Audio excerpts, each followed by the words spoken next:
Hi everyone. ఈరోజు మనం చాలా సింపుల్గా వండే కొబ్బరి అన్నాన్ని ఎలా తయారు చేయాలో చూసేద్దాం రండి. ముందుగా నేను ఇక్కడ ఒక కొబ్బరికాయ తీసుకుని చిన్న ముక్కలుగా కట్ చేసుకుని దాంట్లో కొంచెం వాటర్ యాడ్ చేసుకొని మిక్సీలో బాగా గ్రైండ్ చేశాను.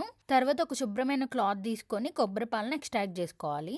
నెక్స్ట్ బాస్మతి బియ్యం తీసుకొని కనీసం 30 మినిట్స్ అయినా నీటిలో నానబెట్టండి. అలాగే నేను ఇక్కడ చూపిస్తున్న చిల్లీస్ అండ్ స్పైసెస్ ని మనం సైడ్ పెట్టుకుందాం. ఇప్పుడు నేను ఇన్స్టా పాట్ లో 1 కప్ బాస్మతి బియ్యంకి 1.5 కప్ కొబ్బరి పాలను యాడ్ చేశాను. మీకు అవసరం అయితే కొద్దిగా వాటర్ కూడా యాడ్ చేయండి. అలాగే నేను చూపించిన స్పైసెస్ అన్ని 1 బై 1 యాడ్ చేసేసుకోవాలి. అలాగే లాస్ట్లో రుచికి సరిపడినంత సాల్ట్, ఒక spoon ghee and half lemon squeeze చేశాను. ఇక్కడ నేను ప్రెషర్ కుక్ పెట్టి రైస్ అంతా కుక్ అయిపోయిన తర్వాత ప్రెషర్ పోయిన తర్వాత ఓపెన్ చేశానండి. చూసారు కదా మన సూపర్ అరోమాతో క్రీమీ టెక్స్చర్తో కొబ్బరి అన్నం ఎలా రెడీ అయిందో. ఈ అన్నంని మీరు వెజ్ కర్రీస్తో అయినా, నేను ఇక్కడ చికెన్ కర్రీతో సర్వ్ చేసుకున్నానండి. చూసారు కదా చాలా టేస్టీగా ఉంటుంది. మీకు ఈ రెసిపీ నచ్చితే లైక్ చేయండి, షేర్ చేయండి మరియు మన ఛానల్ని సబ్స్క్రైబ్ చేయండి. Thank you for watching.